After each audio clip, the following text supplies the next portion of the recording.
ये है आपकी, हमारी और पृथ्वी पर मौजूद 87 लाख प्रजातियों के जीवों के अस्तित्व की कहानी। दोस्तों, ये बात सच है कि धरती पर जीवन के अस्तित्व को एक अरसा बीत चुका है। आज एक ही तरह के पक्षियों और प्राणियों की अनेकों प्रजातियां मौजूद हैं। यहाँ तक कि आज अलग अलग कॉन्टिनेंट्स में रहने वाले इंसान भी अलग अलग दिखाई पड़ते हैं। लेकिन क्या आपने कभी सोचा है कि जिस पृथ्वी ने करोड़ों सालों से जीवन को आश्रय दिया है, वो अपने शुरुआती दिनों में सिर्फ और सिर्फ पिघले हुए लावे का एक गोला था। करोड़ों साल पहले 8000 डिग्री के तापमान पर ये उबल रही थी, जिसके बाद लाखों साल तक बर्फ की सफेद चादर से ढकी हुई थी।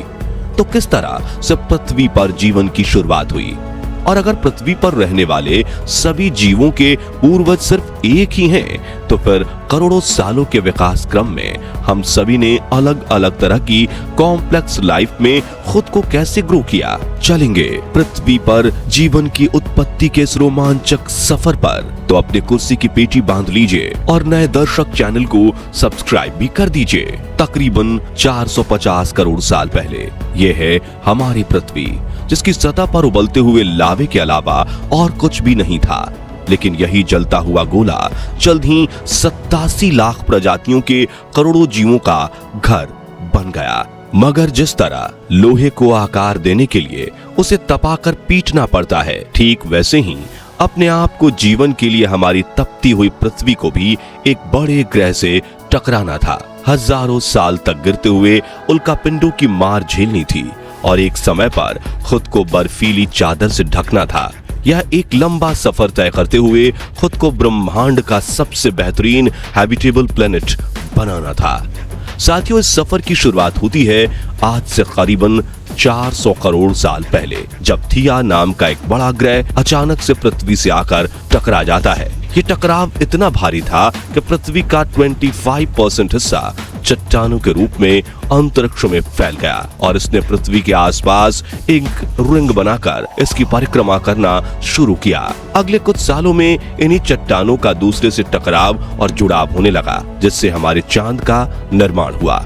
इसलिए हम पृथ्वी को अपनी माँ और चांद को मामा कहकर बुलाते हैं। खैर, समय के साथ चांद पृथ्वी से दूर जाने लगा और गुरुत्वाकर्षण की वजह से इसने भी गोलाकार स्वरूप ले लिया। आज से करीब 380 करोड़ साल पहले लेट हैवी बोम्बार्डमेंट की शुरुआत हुई, जिसमें नए नए जन्मे सोलर सिस्टम में करोड़ों उल्कापिंड, धूमकेतु और क्षुद्र ग्रह अपनी जगह ढूंढने के लिए यहाँ से वहाँ भटक रहे थे।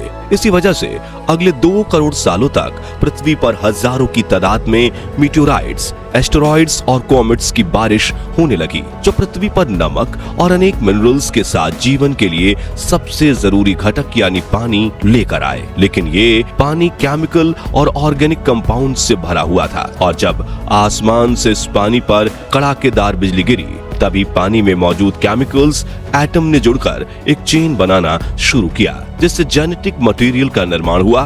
दूसरी तरफ ये पानी धीरे धीरे पृथ्वी को ठंडा करके जीवन योग्य तापमान बनाने में लगा हुआ था। खैर दोस्तों, हजारों सालों तक चले इस केमिकल प्रोसेस के अंत में पानी में एक सिंगल सेल ने पनपना शुरू किया, जो था यूनिसेलुलर बैक्टीरिया। जिसके बाद इन सिंगल सेल्स के विकास की प्रक्रिया शुरू हुई और आज से करीब 350 करोड़ साल पहले इस सिंगल सेल ने खुद को पहली बार कॉपी किया, यानी कि 1 से 2 सेल बने, जिसके बाद 4, 8, फिर 16 और इस तरह से इन सेल्स की तादाद बढ़नी शुरू हुई।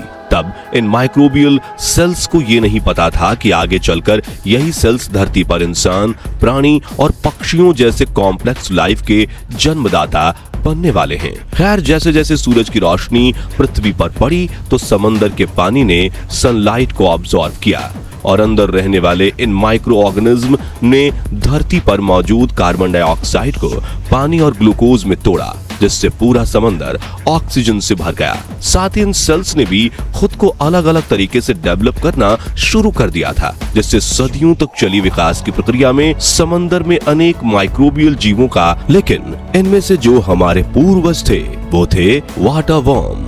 आज से करीब 550 मिलियन सालों पहले समंदर में म्यूटेशन की वजह से नर और मादा प्राणियों का विकास हो चुका था और अब जरूरत थी तो प्रजनन की मदद से अपनी संख्या बढ़ाने की।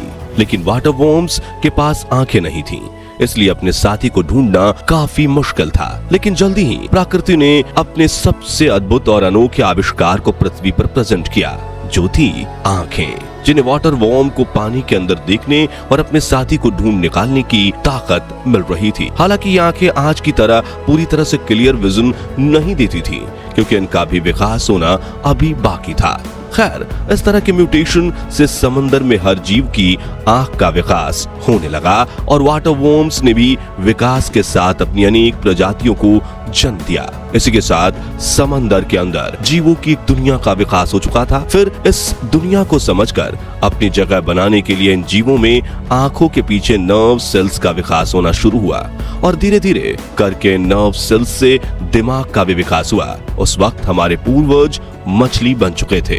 अब हमारे पूर्वजों को थोड़ा आराम देकर पृथ्वी के विकास पर ध्यान दें तो पानी में मौजूद ऑक्सीजन ने ऊपर उठना शुरू किया और एटमॉस्फेयर के निर्माण में भूमिका निभाना शुरू किया। लेकिन पृथ्वी के अंदर मौजूद खौलते हुए लावे की वजह से टेक्टोनिक प्लेट में दरार आने लगी और सतह के नीचे मौजूद कार्बन डाइऑक्साइड ने पृथ्वी के वातावरण में अपनी पकड़ बनाना शुरू किया, जिससे एसिड रेन हुई और तापमान इतना कम हो गया कि सतह पर स्थित पानी बर्फ में तब्दील होने लगा और उसने पृथ्वी को 3 किलोमीटर मोटी बर्फ की चादर से ढक दिया। लेकिन हजारों साल बाद पृथ्वी के अंदर की गर्मी ज्वालामुखी विस्फोट के रूप में सतह पर निकलना शुरू हो गई और इस ज्वालामुखी की गर्मी ने बर्फ को पिघलाना शुरू किया। इस पिघलती हुई बर्फ ने सूरज की किरणों के साथ केमिकल रिएक्शन शुरू किया और वातावरण में ऑक्सीजन की मात्रा बढ़ गई, जिसने सूरज की रेडिएशन के साथ रिएक्शन किया और ओजोन गैस का निर्माण हुआ और ओजोन ने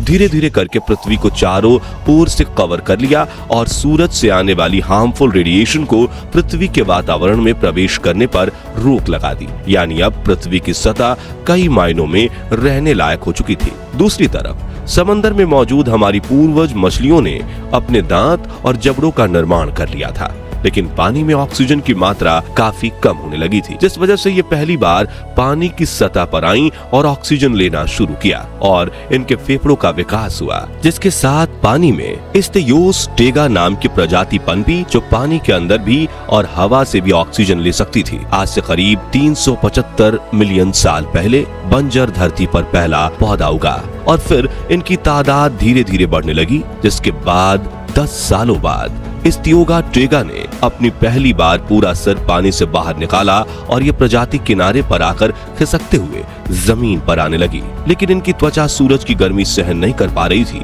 हालांकि समय के साथ इस चमड़ी की परत मोटी होने लगी और पंजों का निर्माण शुरू हो गया और हमारे पूर्वज इस्तियोस-टेगा से कैसिनेरिया में तब्दील हुए। लेकिन इनके सॉफ्ट शेल्स वाले अंडे अब भी सूरज की रोशनी से तबाह हो जाते थे, इसलिए अपने अंडों के शेल्स को हार्ड करने के लिए इन्होंने समंदर से अलग धरती के लिए नई प्रजनन प्रक्रिया का निर्माण किया और 340 मिलियन साल बाद आज भी हम इसी प्रक्रिया से रिप्रोडक्शन करते हैं, जिसे सेक्स कहा जाता है। इस तरह ये मछली विकास के साथ धरती के पहले जीव यानी लैंड रेप्टाइल्स में बदल गईं और इनके एवोल्यूशन से कई डायनासोर्स ने जन्म लिया। दूसरी ओर प्रकृति ने कई बड़े बड़े जंगलों का निर्माण किया था, जो इन डायनासोर्स और अन्य जीवों का घर बन चुके थे। शुरुआत में अपने पेट की भूख मिटाने के लिए कुछ डायनासोर्स ने पेड़ पौधे खाना शुरू किया, जिससे उनका शरीर लंबा और विकसित होने लगा, जबकि कुछ ने शिकार करके मांस खाना शुरू किया। इससे उनका शरीर छोटा और फुर्तीला बनने लगा। दूसरी तरफ रेप्टाइल्स की अलग अलग प्रजातियों के एवोल्यूशन से पृथ्वी के अलग अलग हिस्सों में अलग अलग जीव पनपने लगे थे, लेकिन इनमें से सबसे चालाक थे डायनासोर्स, जो अपनी सूझबूझ से धरती पर चारों ओर फैल गए और राज करने लगे। इसी तरह आज से 240 मिलियन साल पहले पृथ्वी डायनासोर्स का घर थी, लेकिन 65 मिलियन साल पहले एक कुदरती आपदा ने डायनासोर्स का खात्मा कर दिया, जिसके बाद एक ऐसे जीव ने विकास किया जिससे आगे चलकर हम इंसानों का जन्म हुआ और अन्य जीवों के अस्तित्व की शुरुआत हुई और आज तक पेड़ पौधे और पक्षियों समेत कुल 87 लाख जीवों का विकास हो चुका है, जिसके बारे में हम आज आपको बताएंगे तो वीडियो काफी लंबा हो जाएगा। तो अगर आप पृथ्वी पर ह्यूमंस के एवोल्यूशन और ग्रोथ से जुड़ा वीडियो का सेकंड पार्ट और एक ही जीव की अलग अलग प्रजातियां बनने से जुड़ा वीडियो का थर्ड इंपॉर्टेंट पार्ट देखना चाहते हैं तो कमेंट बॉक्स में नेक्स्ट पार्ट जरूर लिख डालिए और चैनल को सब्सक्राइब करके साथ में बेल आइकन भी प्रेस कर दीजिए ताकि जब भी हम वो वीडियो रिलीज करें आपको सबसे पहले नोटिफिकेशन मिले। साथ ही वीडियो पसंद आया हो तो इसे लाइक और शेयर भी कर दें। धन्यवाद।